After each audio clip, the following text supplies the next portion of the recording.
तो फाइनली यहाँ पे मैं नेक्स्ट वीडियो लेकर थ्योरी और कंसेप्ट का आ चुका हूँ, ठीक है ना। देखिए लगातार आपको जो है ये वीडियो जो है यहाँ पे लगातार मिल रहे हैं सुबह में। अगर आप लोग नहीं देखते हैं तो इसमें कहीं ना कहीं घाटा आपका है।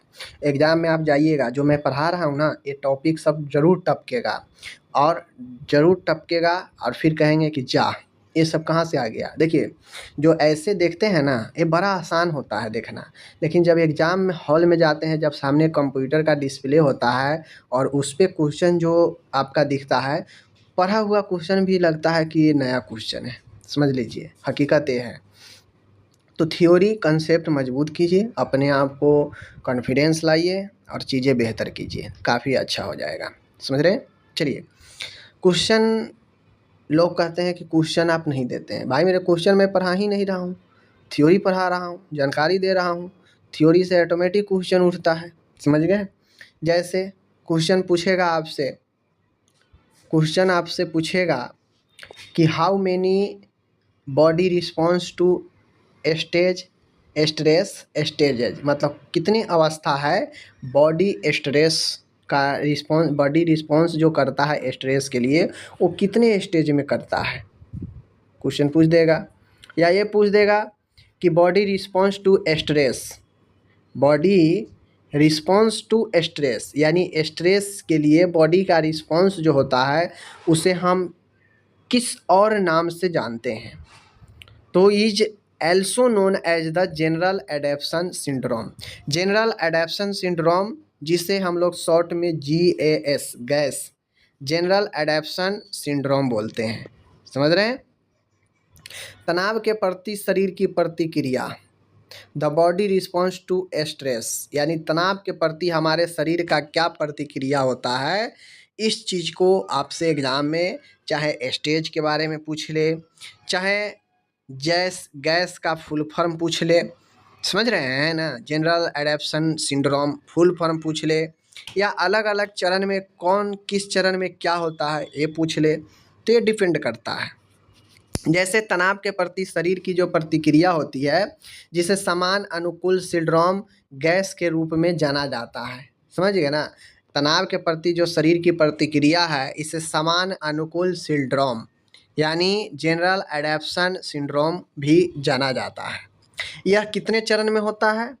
यानी तनाव के प्रति जो शरीर की प्रतिक्रिया होता है, स्ट्रेस के प्रति जो बॉडी का रिस्पॉन्स होता है, कितने स्टेजेज में होता है? तो बेसिकली ये 3 स्टेज में होता है। 3 स्टेज में कौन कौन सा?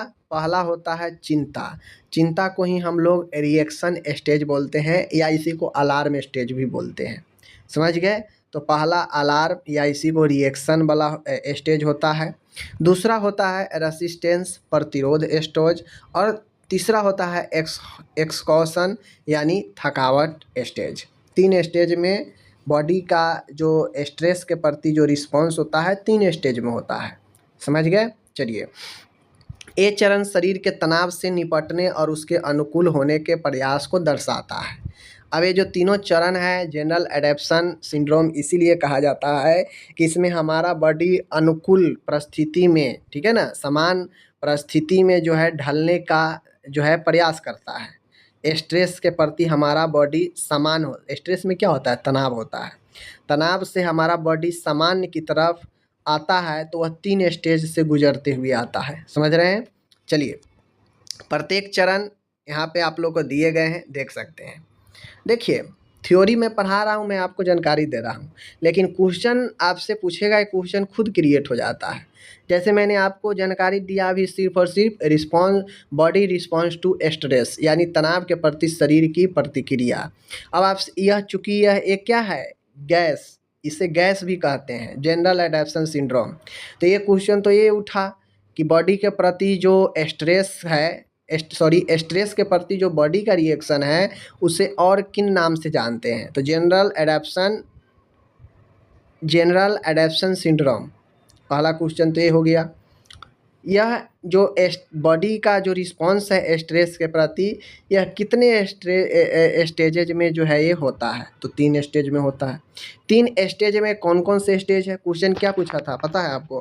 क्वेश्चन ये पूछा था कि ये जो बॉडी रिस्पॉन्स टू स्ट्रेस है, इसमें जो 3 स्टेज है, तो तो इसमें एक ऑप्शन दिया था कि इनमें से कौन सा जो है स्टेज नहीं है। तो जिनको पता है कि भाई स्टेज कौन सा 3 होता है, तो आपको पता है रिएक्शन स्टेज या इसी को अलार्म स्टेज बोलते हैं। दूसरा है अपन रेसिस्टेंस और तीसरा है एक्सहॉर्टेड, ठीक है ना, एक्सहॉर्टेड। तो एक्सहॉर्टेड जो है 3 है और एक चौथा दिया था जो इन तीनों में से नहीं था, समझ गए। तो राइट आंसर वो चौथा हो जाएगा। बात को समझिए। पहला कहता है अलार्म चरण क्या होता है। अलार्म चरण देखिए, किसी तनाव कारक के प्रति प्रारंभिक प्रतिक्रिया है, यानी फर्स्ट हमारा बॉडी का जो रिस्पॉन्स होता है स्ट्रेस के प्रति, वह अलार्म या इसी को रिएक्शन स्टेज भी कहते हैं। यहाँ पे बॉडी, यहाँ पे जो तनाव उत्पन्न करने वाले जो कारण होते हैं उसके प्रति यह प्रारंभिक प्रतिक्रिया होता है, मतलब यह फर्स्ट रिएक्शन होता है बॉडी का, ठीक है, जिसे अक्सर लड़ो या भागो, ठीक है, लड़ो या भागो प्रतिक्रिया कहा जाता है। यानी स्ट्रेस से लड़ो या फिर शांत हो जाओ, इसीलिए इसे लड़ो या भागो प्रतिक्रिया कहा जाता है। अब यहाँ पे जो मैंने हाईलाइट किया है समझने वाली बात है, ये आपको क्वेश्चन यहाँ से भी क्रिएट होंगे। कैसे, देखिए, शरीर एड्रेनाइल और कॉर्टिसोल हार्मोन जैसे हार्मोन जारी करता है, ठीक है। शरीर जो है एड्रेनालाइन और कॉर्टिसोल जैसे हार्मोन रिलीज करता है। कौन रिलीज करता है? एड्रीनल ग्लैंड करता है, जो किडनी के ऊपर होता है, समझ लीजिए, ठीक है। जिससे हृदय गति, रक्तचाप और ऊर्जा स्तर बढ़ जाता है। जिससे क्या होता है?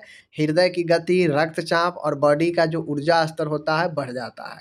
तो यहाँ से एक चीज़ आपको समझ में आया कि एड्रेनालाइन और कॉर्टिसोल एक ऐसा हार्मोन है जो हृदय गति, रक्तचाप और बॉडी को ऊर्जा को बढ़ाता है, ठीक है, समझ गए। चलिए, जिससे शरीर तत्काल कार्रवाई करने के लिए तैयार हो जाता है। जैसे ही बॉडी में एनर्जी आएगा तो शरीर एक्टिव हो जाएगा, समझ गए। तो यही तत्काल कार्रवाई करने के लिए रेडी हो जाता है। तो प्रथम जो स्टेज है जिसे हम लोग क्या बोलते हैं? रिएक्शन या अलार्म। अलार्म के मतलब क्या होता है? भनक, यानी जागृत करना। तो मतलब फर्स्ट स्टेज में बॉडी का जो है प्रारंभिक प्रतिक्रिया शुरू हो जाता है, जहाँ पे तनाव के प्रति हमारा बॉडी सचेत हो जाता है और तत्काल जो है काम करने के लिए तैयार हो जाता है, समझ रहे हैं। चलिए, दूसरा कहता है प्रतिरोध, जिसे रेजिस्टेंस जो है स्टेज कहते हैं, प्रतिरोध अवस्था। अगर लगातार तनाव बना रहता है, प्राइमरी स्टेज से एक्टिव होने के बाद भी अगर तनाव नहीं जाता है, लगातार तनाव बना रहता है, तो शरीर प्रतिरोध अवस्था में प्रवेश कर जाता है। अगर प्राइमरी अवस्था में शरीर रिस्पॉन्स कर दिया तनाव के प्रति और वहाँ पे तनाव नहीं गया, तो दूसरे स्टेज में प्रवेश कर जाता है, जिसे रेजिस्टेंस स्टेज कहते हैं। यहाँ पे लगातार तनाव अगर बन रहा है तो शरीर प्रतिरोध अवस्था में प्रवेश कर जाता है, जो कि सेकेंड स्टेज होता है, ठीक है। इस चरण के दौरान जो होता है, शरीर तनाव के अनुकूल होने और होम्योस्टेसिस की स्थिति में लौटने का प्रयास करता है। हार्मोन का स्तर ऊंचा रह सकता है तथा शरीर में सतर्कता और समान करने की क्षमता बढ़ सकती है। प्रतिरोध चरण में होता यह है कि प्रतिरोध करता है, समझ गए, यानी विरोध करता है तनाव को, समझ गए। अब विरोध करने का चक्कर में होता यह है कि दोनों चीज़ें समान बनाने का कोशिश करता है, बॉडी को होम्योस्टेसिस में लाने का प्रयास होता है सेकेंड स्टेज में, समझ गए। कहता है कि चलो दोनों जो है आपस में मैनेज करके एक समान जो है क्रिएट करते हैं चीज़ें। तो सेकेंड स्टेज में बेसिकली प्रतिरोध का सामना जो है करना होता है बॉडी को, इसलिए दोनों समान मिलकर, कौन समान? तनाव और बॉडी दोनों जो है समान अवस्था में आता है। बॉडी को समान बनाने का प्रयास यहाँ पे चलता रहता है। हार्मोन स्तर उच्च हो सकता है इस अवस्था में, समझ रहे बात को। चलिए, तीसरा आता है थकावट चरण। देख लीजिए, एक्सकॉशन स्टेज। एक्सकॉशन स्टेज मतलब थकावट चरण। थकावट चरण का मतलब होता है यदि तनाव लंबे समय तक बिना राहत के जारी रहता है, यानी फर्स्ट स्टेज में भी नहीं तनाव रुका, सेकेंड में भी नहीं थामा और लगातार जो है स्ट्रेस बना है, जारी है, तो शरीर के संसाधन समाप्त हो जाते हैं। अब मान गए ईंधन जितना है गाड़ी में, कंटिन्यू उसको खर्च कर रहे हैं, तो एक न एक समय समाप्त हो ही जाएगा। तो अगर बॉडी में तनाव बहुत ज़्यादा है, फर्स्ट स्टेज से गुजर गए, वहाँ नहीं कंट्रोल हुआ, सेकेंड स्टेज से गुजर गए, वहाँ कंट्रोल नहीं हुआ, अब थर्ड स्टेज में आ गए हैं। तो थर्ड स्टेज में आ गए हैं, तनाव फिर भी जारी है बिना कोई राहत के, तो शरीर का जो पावर है, जो संसाधन है, वो समाप्त हो जाएगा।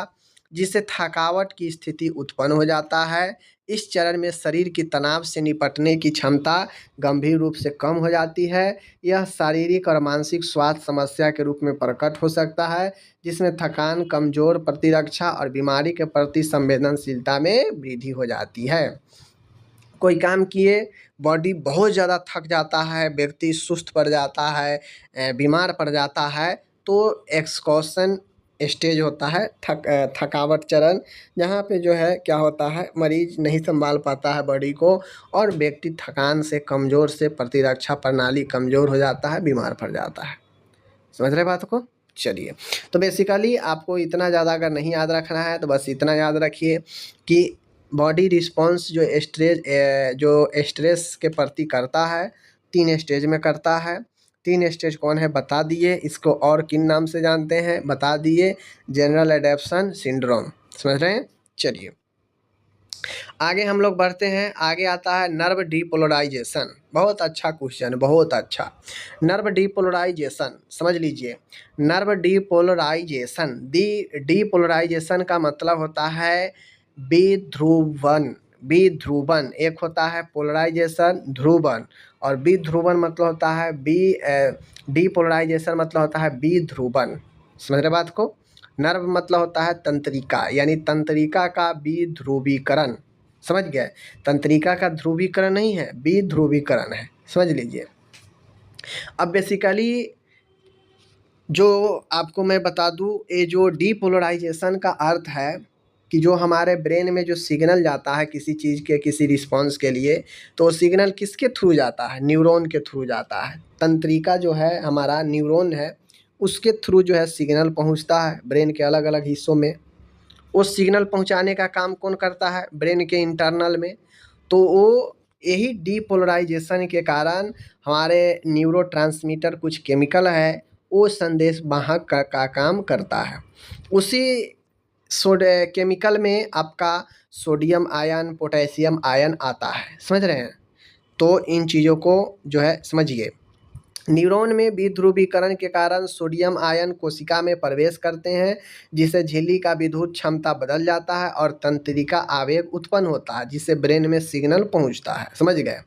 मांसपेशियों में विध्रुवन के कारण कैल्शियम आयन कोशिका में प्रवेश करते हैं, जिसमें मांसपेशियां संकुचित हो जाता है।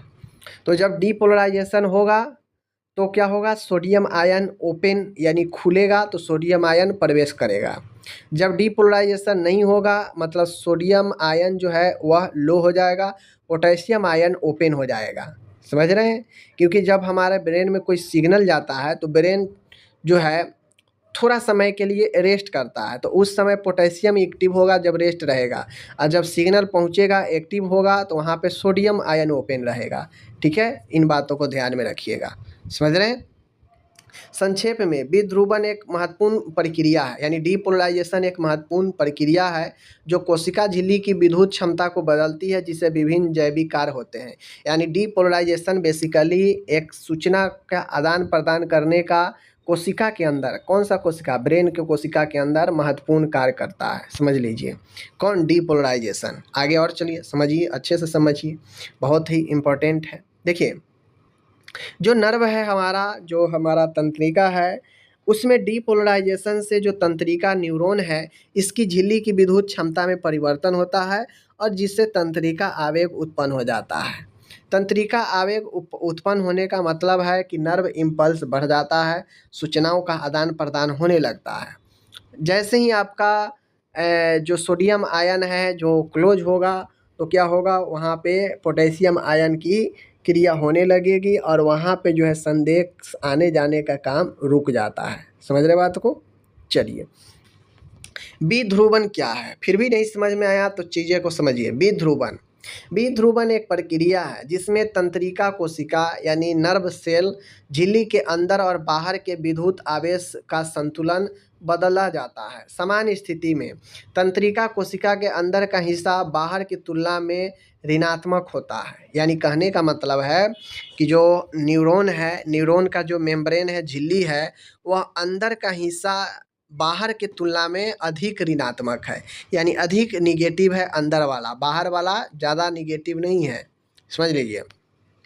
विध्रुवण के दौरान, डीपोलराइजेशन के दौरान कोशिका के अंदर का हिस्सा अधिक धनात्मक हो जाता है। जब डीपोलराइजेशन होता है तो ब्रेन के अंदर जो सिग्नल जाता है उस समय बहुत ज़्यादा पॉजिटिव जो है आयन आने लगता है, धनात्मक हो जाता है कोशिका, जिसके कारण सेल जो है सूचनाओं का आदान प्रदान करने लगता है। तो डीपोलराइजेशन का मतलब होता है कि आपका आवेग जो है, यानी एक प्रकार से समझिए, विध्रुवण का मतलब है कि आप इलेक्ट्रिक करंट का प्रवाह हो रहा है एकदम कंटिन्यूटी से, ठीक है। विध्रुवण नहीं होगा मतलब इलेक्ट्रिक करंट बंद हो जाएगा, सिग्नल नहीं पहुंचेगा। डीपोलराइजेशन होगा मतलब सेल के अंदर जाएगा, आवेग जाएगा और वह जो है सेल के अंदर जो है आपको क्या करेगा, अधिक पॉजिटिव करेगा। जबकि उदासीन में क्या रहता है, निगेटिव रहता है। लेकिन जब डीपोलराइजेशन होता है तो कोशिका के अंदर अधिक जो है धनात्मक जो है आवेग उत्पन्न होने लगता है। समझ रहे हैं? चलिए कैसे होता है यह परिवर्तन? मुख्य रूप से सोडियम और पोटेशियम आयनों के झिल्ली के आर पार होने से होता है। अब ये पॉजिटिव निगेटिव ये जो चीज़ें हैं क्यों होता है? तो चूँकि केमिकल है, हम स्टार्टिंग में ही बताए हैं, सोडियम भी एक केमिकल है और पोटेशियम भी एक केमिकल है। तो सोडियम और पोटेशियम, जब सोडियम खुलता है तो सोडियम जब आर पार करता है सेल को तो क्या होता है, सेल के अंदर जाने के बाद यह धनात्मक उत्पन्न करता है, जिससे ब्रेन में सिग्नल और ब्रेन अलग अलग पार्ट को संचालित करता है, ठीक है। लेकिन जब सोडियम आयन बंद होता है, जब पोटेशियम आयन जो है चालू होता है, तो उस समय ब्रेन को रेस्ट की अवस्था में रख देता है और जो है वहाँ पे जो चीज़ें सिग्नल है वो अलग अलग पार्टों को नहीं जाता है, शांत रहता है, सेट रहता है, रेस्ट रहता है। बात को समझिए, ठीक है। यहाँ पे देखिए और समझिए, जब एक तंत्रिका कोशिका न्यूरॉन सेल विध्रुवित होती है, डिपोलराइज होती है, तो यह एक विद्युत संकेत उत्पन्न करती है, समझ रहे हैं, जिसे तंत्रिका आवेग या क्रिया विभव कहते हैं। यह आवेग तंत्रिका कोशिका से दूसरी तंत्रिका कोशिका या मांसपेशी कोशिका तक संचारित करती है। वही सिग्नल अलग अलग पार्ट में सिग्नल भेजता है, समझ गए। महत्व क्या है, महत्व भी समझ लीजिए। विध्रुवण तंत्रिका तंत्र में सूचना के संचरण के लिए आवश्यक है। डीपोलराइज तंत्रिका तंत्र में सूचनाओं, इन्फॉर्मेशन के ट्रांसमिशन के लिए आवश्यक है। यानी डीपोलराइजेशन नहीं होगा तो सूचनाओं का आदान प्रदान इधर उधर नहीं हो पाएगा ब्रेन में, ठीक है। इसके बिना तंत्रिका कोशिकाएं संकेत प्रसारित नहीं कर पाएगी। यानी डीपोलराइजेशन नहीं होगा सेल में तो वह जो है सूचनाओं को इधर उधर नहीं भेज पाएगा, और जब नहीं भेज पाएगा तो फिर कोई रिस्पॉन्स नहीं होगा ब्रेन में, आप कुछ नहीं कर पाइएगा। और शरीर के विभिन्न क्रियाएं जैसे कि मांसपेशी का हिलना, संवेदना का अनुभव आदि नहीं हो पाएगा। संक्षेप में, विध्रुवण तंत्रिका कोशिका में विद्युत क्षमता में परिवर्तन है जो तंत्रिका आवेग उत्पन्न करता है और सूचनाओं के संचरण के लिए आवश्यक है। तो एग्जाम में पूछा क्या गया था, मैं आपको यहाँ पे चीज़ क्लियर कर दूँ। एग्जाम में ये पूछा था कि न्यूरॉन में डीपोलराइजेशन किस कारण होता है। क्वेश्चन में था सोडियम आयन क्लोज होने से, sodium ion opening of the sodium ion, और close the sodium ion, opening of the potassium ion and closing of the potassium ion. तो राइट आंसर क्या होगा, डीपोलराइज न्यूरॉन्स का तब होगा जब सोडियम आयन क्या होगा, ओपनिंग होगा, और जब क्लोज होगा तो वहाँ पे जब पोलराइजेशन होगा, सीधा समझिए, डीपोलराइज होगा तो सोडियम आयन ओपनिंग होगा, जब पोलराइजेशन होगा यानी सूचना का आदान प्रदान बंद होगा तो पोटेशियम आयन वहाँ पे क्या करेगा, क्लोज हो जाएगा। समझ गए, यानी closing of the potassium ion. तो ये इम्पोर्टेंट क्वेश्चन था, मैंने आपको बता दिया। अब चलिए नेक्स्ट की तरफ जो है बढ़ते हैं।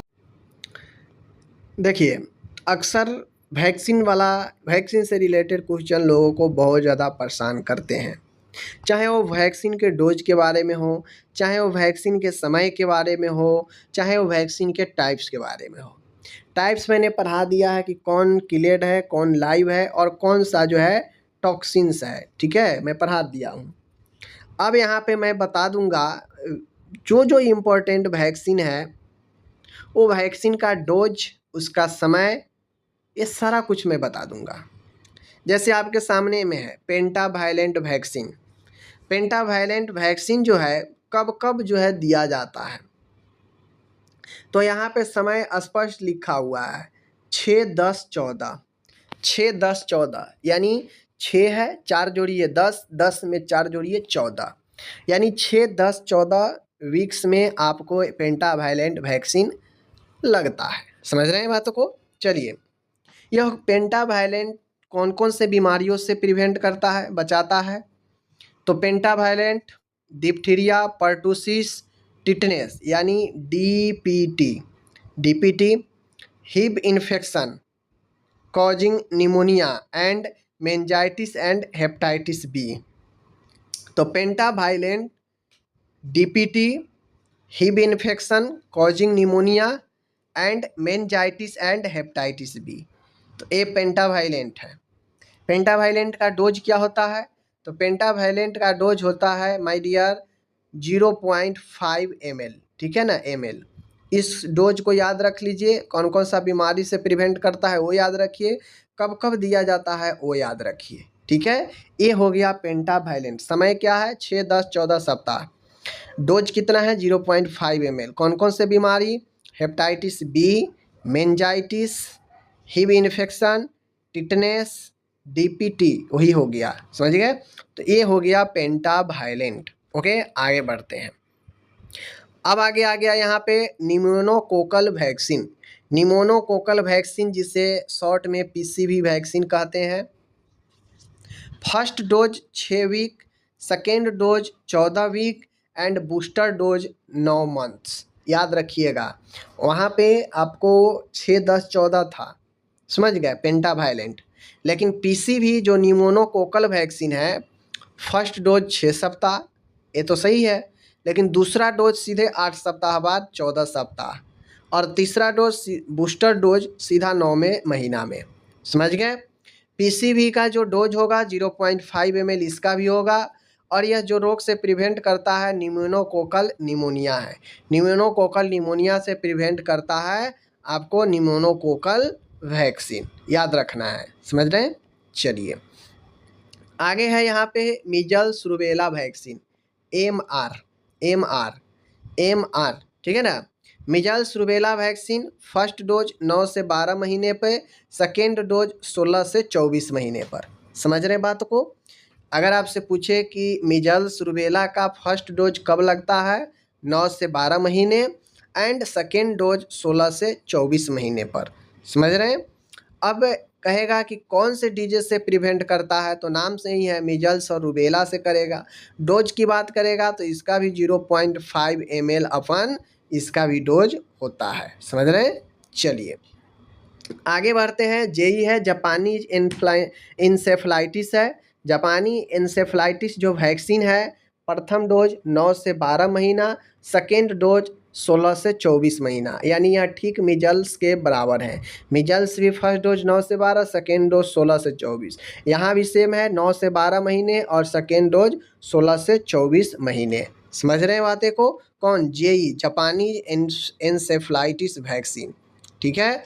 जब यह कौन से रोग से प्रिवेंट करता है, तो जापानीज इंसेफ्लाइटिस से तो करता ही है, साथ में ब्रेन फीवर से भी प्रिवेंट करता है। डोज कितना है? 0.5 ml।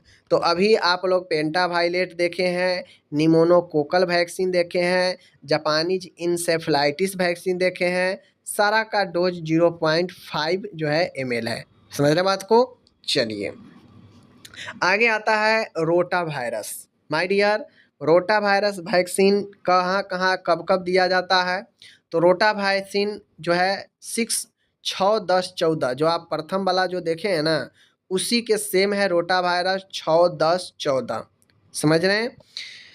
कौन से रोग से प्रिवेंट करता है? तो रोटा वायरस डायरिया से प्रिवेंट करता है। डोज क्या है? तो यह बाई ओरल दिया जाता है, और इसका ड्रॉप है 5 बूंद दीजिए, या 2.5 ml फॉर कॉन्स्टिट्यूटेड वैक्सीन के माध्यम से ये आप दीजिए।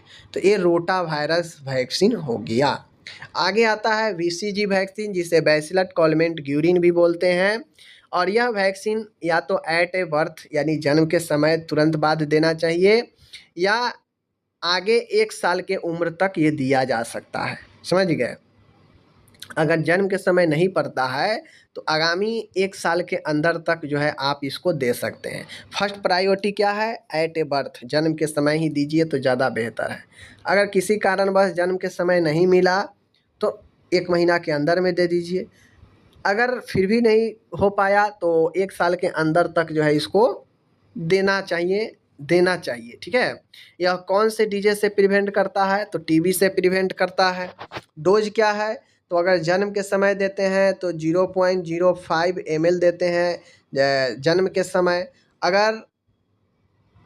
अगर 1 महीने के बाद 1 साल तक अगर आप देते हैं तो 0.1 ml आफ्टर 1 महीने के बाद।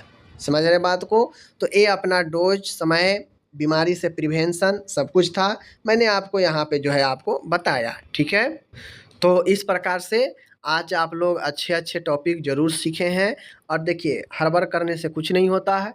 मैं आपको बहुत सारे क्वेश्चन पढ़ा चुका हूँ, 40 से ऊपर थ्योरी का वीडियो डल चुका है, आपको 60 के अप्रॉक्स आपको MCQ डल चुके हैं। तो जितना पढ़ेंगे उतना बेहतर होगा, नहीं पढ़ेंगे आपको सोचना है। ओके, धन्यवाद।